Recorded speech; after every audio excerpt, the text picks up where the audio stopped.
नमस्कार, मैं हूं निलोफर अंसारी और आप देख रहे हैं बिजनौर न्यूज अपडेट। आइए रुक करते हैं आज की बड़ी खबर की। जनपद बिजनौर के ब्लॉक जलीलपुर की ग्राम पंचायत पारला में ग्राम प्रधान कपिल कुमार के नेतृत्व में उल्लेखनीय विकास कार्य हुए हैं।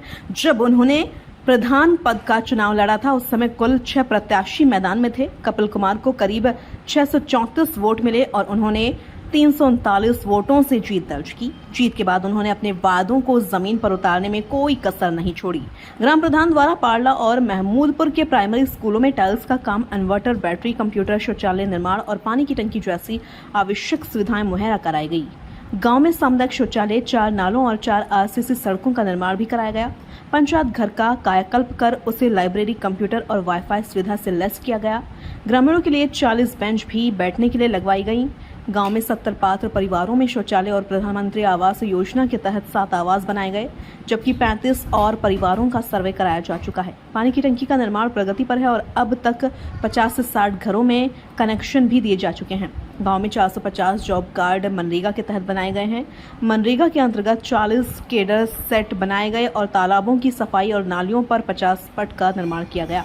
साथ ही 2 नलों का रिवॉर भी कराया गया है। गांव में 60 विधवा, 100 वृद्ध और 12 विकलांग पेंशनधारी लाभ उठा रहे हैं। सफाई के लिए 3 सफाई कर्मी, ई रिक्शा और ठेली की व्यवस्था सुनिश्चित की गई है, जिससे गांव स्वच्छ और व्यवस्थित बने हैं। इस समय गांव में आरआरसी सेंटर का निर्माण कार्य चल रहा है, जो ग्रामीणों के लिए लाभकारी सिद्ध होगा। ग्राम प्रधान कपिल कुमार के कार्यकाल में पारला गांव ने विकास की नई ऊंचाइयों को छुआ। शिक्षा, स्वच्छता, डिजिटल इंडिया, जल सुविधा, सड़क निर्माण और सामाजिक सुरक्षा जैसे हर क्षेत्र में बदलाव, साफ सफाई देखी जा सकती है। ये गाँव अब विकास की मिसाल बनता जा रहा है। आज हम जनपद बिजनौर की ब्लॉक जलीलपुर की गांव पारला में मौजूद है और मेरे साथ ग्राम प्रधान मौजूद हैं। हम उनसे जानेंगे जब वो चुनाव मैदान में थे कितने प्रत्याशी उनके सामने चुनाव लड़ रहे थे और कितने वोट उन्हें मिले थे और कितने वोटों से जीत हुई थी और अब तक उन्होंने गांव की जनता को क्या क्या विकास कार्य दिए हैं। प्रधान जी, बहुत बहुत स्वागत है आपका हमारे चैनल पर। सबसे पहले मैं जानूँगा, आप अपना परिचय देंगे, क्या नाम है आपका और कहाँ के ग्राम प्रधान हैं? धन्यवाद सर, मेरा नाम कपिल कुमार, ग्राम पंचायत पारला का ग्राम प्रधान हूँ। प्रधान जी, आप जब चुनाव मैदान में थे कितने प्रत्याशी आपके सामने थे और कितने वोट आपको मिले थे और कितने वोट से आपकी जीत हुई थी? मुझे लगा कि 6 प्रत्याशी हमारी प्रधानी के उम्मीदवार थे। जो सामने का हमारे कैंडिडेट था उसको मिले थे 305 वोट, हमको मिले थे 634 वोट। 339 वोटों से हम प्रधान बने थे। प्रधान जी, वोट बहुत अच्छे वोटों से जो है आपको गांव की जनता ने आप पर भरोसा दिखाया और आपको ग्राम प्रधान चुना। तो क्या अब तक क्या क्या विकास कार्य ऐसे किए हैं जो जनता आपको फिर दोबारा चुनाव मैदान में लेकर प्रधान बनाए? देखिए, विकास कार्य मेन जो स्कूल हैं, बच्चे पढ़ने जाते हैं, उनमें कायाकल्प कार्य हुआ है। इन्वर्टर, बैटरी की सुविधा, पंखों की सुविधा और शौचालय बनाए हैं उसी में, और सामुदायिक शौचालय बना है। और जी पंचायत घर में कायाकल्प कार्य हुआ है। लाइब्रेरी है बच्चों के लिए, उसमें वाईफाई का भी इंतज़ाम है। और 4 सीसी हमने गिरवाई हैं और लगभग 35 से 40 कैटल सेट मनरेगा के अंतर्गत बनाए हैं और 120 लाइटें लगवाई हैं। 40 जगह जगह बेंचें गिरवाई हैं। प्रधान जी, अगर हम बात करें पानी की, जैसे सरकार की भी मंशा है कि घर घर पानी पहुँचे और ग्राम प्रधान भी पूरा प्रयास करते हैं कि गांव की जनता को हर वो सुविधा मिले जो सरकार भी देती है और कुछ अपनी तरफ से भी सुविधा मुहैया कराने का प्रयास करते हैं।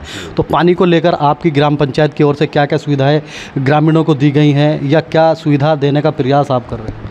ये टंकी का निर्माण चल रहा है, निर्माणाधीन कार्य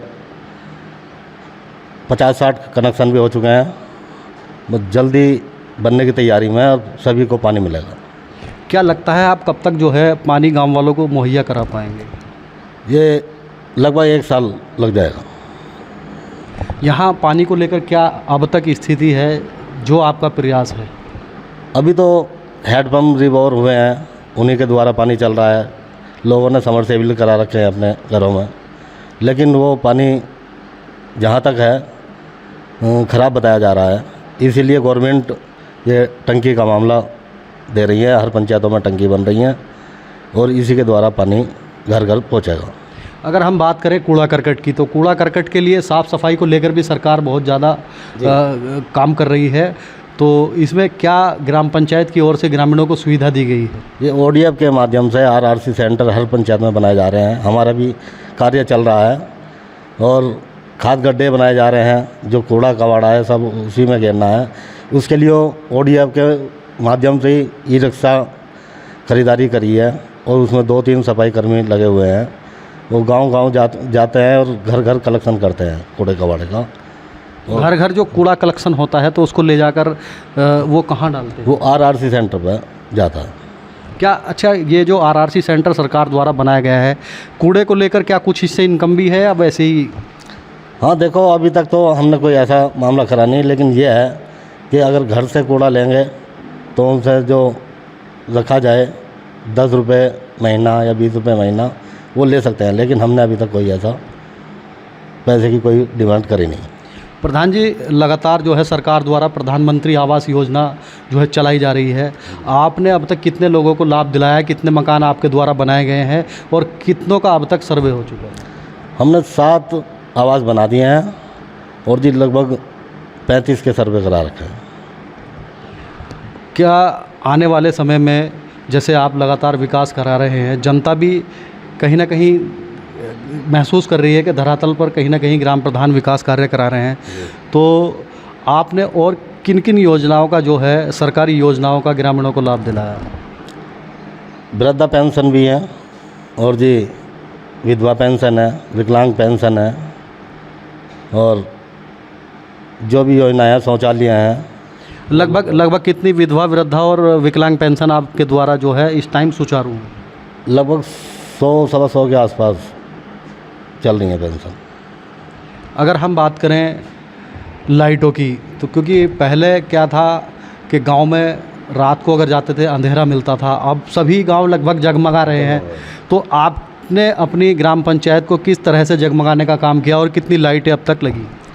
हमने हमारी ग्राम पंचायत पारला में 2 गांव आते हैं, एक मजरा मेहमनपुर खादर और पारला पंचायत। इनमें 120 लाइट हमने लगवाई हैं, हर खंबे पर लाइट लगवाई थी, एक का खंबे पर 2-2 लाइट भी हुई हैं। प्रधान जी, हर गांव में पंचायत भवन होता है, तो आपने पंचायत भवन का निर्माण कराया या उसका जीर्णोद्धार कराया, तो क्या क्या सुविधाएं ग्रामीणों को वहां पर दी गई? वहाँ कंप्यूटर सिस्टम भी है और जी टाइपिंग जो फ़ोटो स्टेट करने के लिए मशीनें वे भी है, वाईफाई है, बच्चों के पढ़ने के लिए लाइब्रेरी और ठीक सुविधा है। क्या लगता है जो लाइब्रेरी आपके द्वारा बनवाई गई है, अब तक किसी बच्चे की जॉब लगी है वहाँ पर पढ़कर? हाँ, 3-4 बच्चों का पुलिस में नंबर आया था, लास्ट में वे खड़ी है। अगर हम बात करें स्वास्थ्य को लेकर, तो आपकी ग्राम पंचायत से जो है शहर कितनी दूर है और स्वास्थ्य को लेकर क्या साधन है आपके यहाँ? शहर हमारे यहाँ से लगभग 12-13 किलोमीटर चांदपुर पड़ता है। ब्लॉक जलीलपुर है, सरकारी हॉस्पिटल है, इससे आसपास में और कोई व्यवस्था नहीं है। ये प्राइवेट हॉस्पिटल है, सरकारी हॉस्पिटल ब्लॉक जलीलपुर से पहले और कहीं पे नहीं है। क्या लगता है, आपको देखकर लगता है आपकी ग्राम पंचायत में कोई सरकारी स्वास्थ्य केंद्र होना चाहिए या नहीं होना चाहिए? नहीं, होना तो चाहिए, लेकिन समस्या बहुत है, ज़मीनों की बहुत दिक्कत आती हैं। प्रधान खाली भी करवाना चाहते हैं, वे लोग बदतमीजी भी करते हैं, तो सबसे मेन समस्या ज़मीन की है। प्रधान जी, लगभग आपके गांव की सड़कें सभी ठीक हो चुकी हैं, लगभग कितनी सड़कों का जो है आपने अब तक निर्माण कराया है और कितनी सड़कें बनने से रह गई हैं जो आपको लगता है कि यहाँ काम होना बहुत ज़रूरी है? लगभग 4 सड़कें हमने बनवा दी हैं और 4-5 ही सड़कें अभी बची हुई हैं, जिनमें 1-2 पे तो काम अब लगने ही वाला है।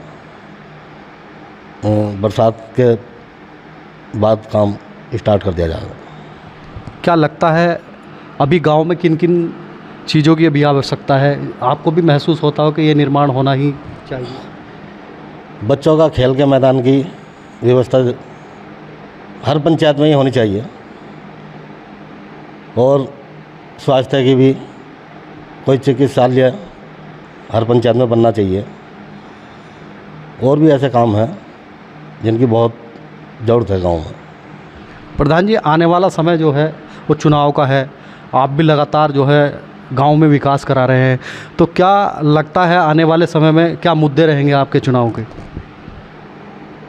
बस मुद्दे क्या, वो जो जनता को अच्छा लगेगा वो निर्णय करेंगे इस चीज़ का। नहीं, आप लगातार जैसे विकास कार्य करा रहे हैं, आप भी महसूस कर रहे हैं कि आपने विकास कार्य करे हैं, तो जनता भी ऐसा नहीं है जो विकास करता है उसको पसंद भी करती है। तो क्या लगता है आने वाले समय में और आप क्या बेहतरी मतलब करना चाहते हैं, मतलब जो जनता आपको ग्राम प्रधान चुने? ये हमारी तरफ से तो पूरी यही कोशिश होगी कि जनता दोबारा हमें चुनाव के लिए मैदान में उतारे। कार्य को देख के ही जनता ये चाहेगी कि हाँ भाई अगर विकास हुआ है, विकास के हिसाब से ही अगर हम अच्छे लगेंगे तो हमको ज़रूर। ऐसा होता है जब चुनाव मैदान होता है तो वहाँ कई प्रत्याशी होते हैं, तरह तरह के दावे भी करते हैं कि हम ये विकास करेंगे। आपने भी कुछ वादे करे होंगे, तो क्या अब तक कितने वादों पर खरा उतर पाए? वादे देखो, वादे तो करते ही हैं, लिमिट से आगे तो कोई चल नहीं सकता। मानते हो? जो काम कराए हैं, जो बजट आ रहा है उसी हिसाब से काम करा रहे हैं। देखिए, बजट भी एक अलग चीज़ होती है। आप तो विकास कार्य करा रहे हैं तो आपको पता होगा कितना बजट आपकी पंचायत में आता है, कितना नहीं आता है। फिर भी ग्राम प्रधान ये चाहता है कि मैं ज़्यादा से ज़्यादा करूं, क्योंकि जिससे कि आने वाले समय में उसे एक बार फिर मौका जनता दे। और ऐसा नहीं है, जब विकास होता है तो कहीं ना कहीं जनता के दिल में रहता है कि अच्छा ग्राम प्रधान है, वो अच्छा विकास कार्य करा है। तो उसको देखते हुए आपको क्या लगता है, क्या जनता एक बार फिर मौका देगी? ज़रूर देगी, ज़रूर देगी। ये मेरे साथ ग्राम प्रधान बात कर रहे थे और इनका कहना है कि उन्होंने गांव के अंदर लगातार सड़कें, नाले बनवाकर जो है गांव में अच्छा विकास कार्य करा है। और बच्चों के लिए लाइब्रेरी की व्यवस्था भी उनके द्वारा की गई है। और लगातार जो है सड़कें भी आने वाले समय में सड़कों का निर्माण वो बता रहे हैं कि होगा। और अगर उन्होंने जनता दोबारा मौका देती है तो वो एक बार फिर जो है चुनाव मैदान में आकर जनता की सेवा करना चाह रहे हैं। जनपद बिजनौर से बिजनौर न्यूज़ अपडेट के लिए मोहम्मद रहमान। फिलहाल के लिए इतना ही। बिजनौर की हर खबर सबसे पहले देखने के लिए जुड़िए हमारे चैनल बिजनौर न्यूज़ अपडेट से। और हाँ, चैनल को लाइक व सब्सक्राइब करना ना भूलें। नमस्कार।